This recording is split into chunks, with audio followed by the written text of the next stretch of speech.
En 1940, le maire de Granby, M. Pierre Horace Boivin, se lève un bon matin avec l'idée suivante.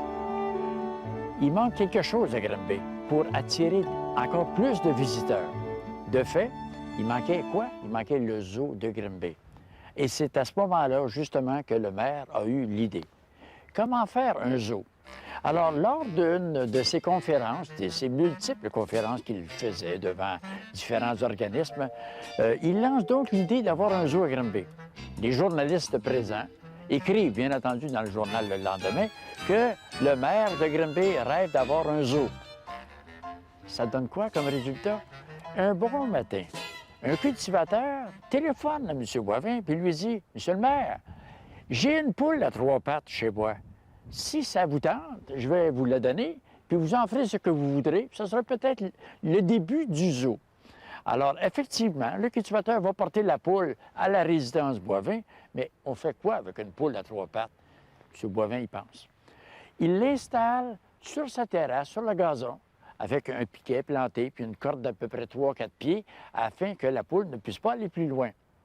Ça paraît dans les journaux. Écoutez, la télévision n'existe pas encore dans le temps, là. Écoutez, pas de télévision. Les gens lisent, les gens se demandent quoi faire comme passe-temps. Alors, le dimanche suivant, les gens se promènent, font des balades, et on passe, on défile en avant de la résidence Boivin, de M. le maire, afin de pouvoir voir la poule à 3 pattes. Ça paraît partout dans tous les journaux. Voyant que déjà un cultivateur avait offert une poule à 3 pattes, un autre cultivateur, un bon samedi matin, téléphone toujours à M. le maire puis lui dit « Monsieur le maire, ma vache vient d'avoir un veau à 2 têtes. Dépêchez-vous, si vous voulez avoir mon veau, je vous le donne. Mais faites ça vite parce que c'est pas sûr qu'il puisse vivre bien, bien longtemps. » Aussitôt dit, aussitôt fait, le veau s'en va sur la propriété Boivin, on attache le veau, bien entendu, et on décide de faire une petite cage en broche de poule pour que ces animaux-là soient ensemble le plus près possible du trottoir, permettant ainsi aux gens qui déambulaient de pouvoir voir ces animaux-là. Tellement, un bon dimanche après-midi, au moment où le veau était là, il y avait tellement de voitures que même la police avait été obligée d'aller sur les lieux pour faire la circulation.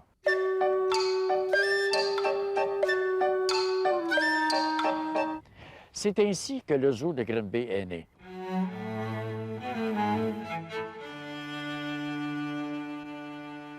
Au début des années 1950, un problème se pose. En effet, le zoo prend tellement d'ampleur qu'il faut absolument le déménager. Alors, une équipe est formée afin de regarder un peu ici et là la possibilité de trouver un terrain. Un terrain est trouvé, un magnifique terrain, un boisé, une érablière, un peu délabré peut-être, dû au fait que le propriétaire était décédé depuis quelques années. Ce terrain-là, il était juste en arrière de l'hôpital Saint-Joseph de Granby. Aucun lien, remarquez bien. Alors, on débute les aménagements et on décide de transférer quelques animaux qui étaient ailleurs et de les installer sur ce terrain-là. Mais durant tout ce temps-là, Pierre Horace Boivin, alors maire de Granby, se promène, lui, à travers le monde. Il se promène comme président de sa compagnie, mais il se promène également comme maire de la ville de Granby.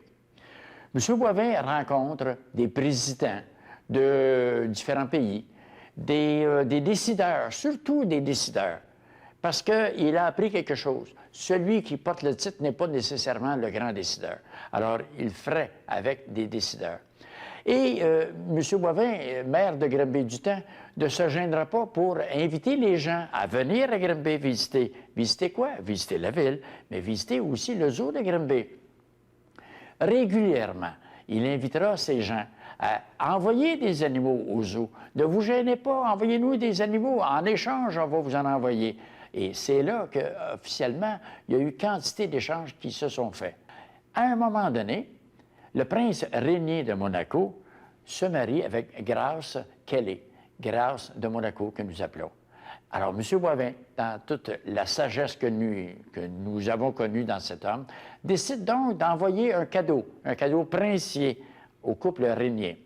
Il envoie quoi? Un couple de castors. Ne pas sans savoir que le castor est l'emblème du Canada. Ah, le couple de castors arrive à Monaco. En échange, le zoo reçoit quoi? il reçoit des cygnes, de très beaux cygnes. Et c'est depuis ce temps-là, justement, que le zoo de Granby a des cygnes.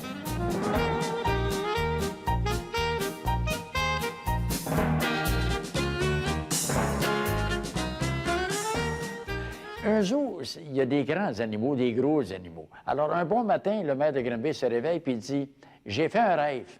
Mon rêve était que nous allons demander pour avoir un éléphant. » Écoutez, vous ne demandez pas ça au bureau de poste pour avoir un éléphant. Non. Comment faire? Comment faire? Le maire de Granby rencontre donc les autorités de la commission scolaire et leur met dans la tête d'inviter les enfants à écrire. À écrire où? En Inde. À qui? Au président Nehru. Alors, on ramasse les lettres, les pétitions et on malle ça au président Nehru de l'Inde.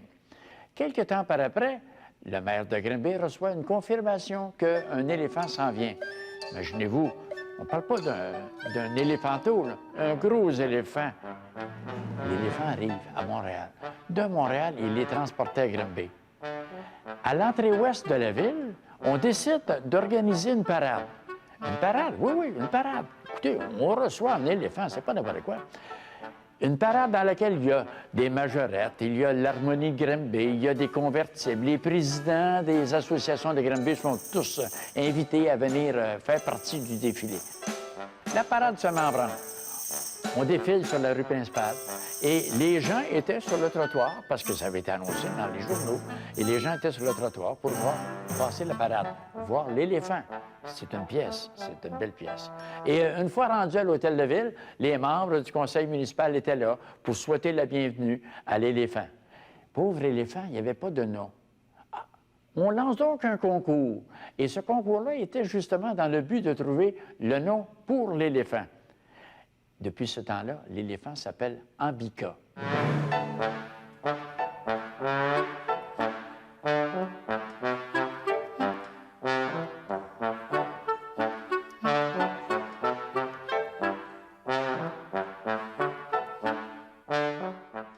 En 1957, vers l'heure du souper, à la grande surprise, un léopard réussit à quitter sa cage. Alors lui, bien entendu, il voyait grand. Alors il saute sur sa cage et là, il y avait des visiteurs, bien entendu. Une cinquantaine de visiteurs ont été évacués avec sécurité. Il n'y a pas eu aucun problème du côté des visiteurs. Il faut le mentionner. Mais comment faire? Quoi faire avec le fameux léopard qui vient de quitter? On appelle la police locale et le constable Marcel No du temps se rend immédiatement au zoo ici, voit justement le léopard sur la cage et juste au moment où il vient pour le tirer, le léopard, se sentant traqué, bien entendu, saute sur le constable et les deux se ramassent par terre.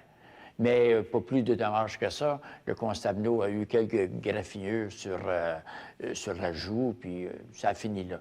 Alors, comment faire, bien entendu, pour abattre ce léopard-là? On a fait appel à un monsieur Gérard Anctil, qui était chauffeur de taxi du temps, mais un tireur d'élite qui s'est présenté ici avec sa carabine Remington, et puis c'est lui-même qui a réussi à abattre le fameux léopard en question.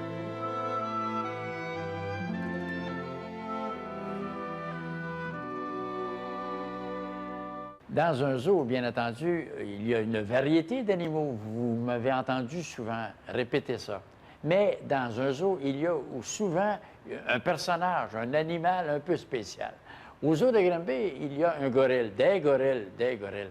Mais entre autres, il y en a un qui est vraiment spécial. Il s'appelle Mumba. C'est un mâle. Et un mâle de 40 ans. Parlant de Mumba, lorsque Mumba est arrivé ici au zoo de Granby, il avait environ un an et demi. Et il était encore tout petit, bien entendu. Alors, les gardiens ont eu un peu de difficulté à le nourrir. Alors, il a fallu, dans le temps, je dis bien, que Mumba soit placé dans une maison avec une famille. Et la dame de la maison en prenait soin, un peu comme son enfant. Et Mumba, finalement, passait le balai dans la maison. Mais c'était le début de Mumba. Et par après, Mumba a été dirigé directement ici au zoo. Et c'est alors que les gardiens ont continué à faire leur travail, à lui donner à manger, à lui montrer différentes choses. Et Mumba, aujourd'hui, comme je l'ai mentionné, Mumba a 40 ans. Il vous attend au zoo de Granby.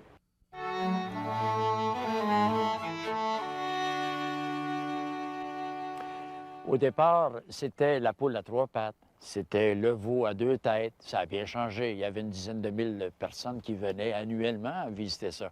Il y a quelques mois, la Société zoologique a procédé à la construction d'une nouvelle section qui s'appelle l'Amazou.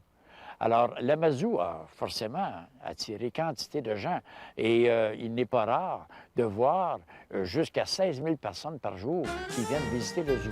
Aujourd'hui, on en est rendu à 450 000, même qu'en 1991, nous avons compté plus de 1,5 million.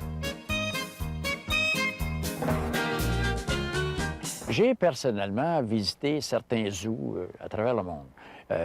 Dans mes quelques voyages que j'ai pu faire, j'ai visité le zoo de New York, le zoo de Miami, celui de Hawaï, celui de Washington, celui de Toronto et aussi, il faut le souligner, le zoo de Moscou. Après avoir vu tous ces zoos-là, je dois vous avouer que le zoo de Granby, il est très beau, il est unique. Ça vaut vraiment la peine de venir le voir.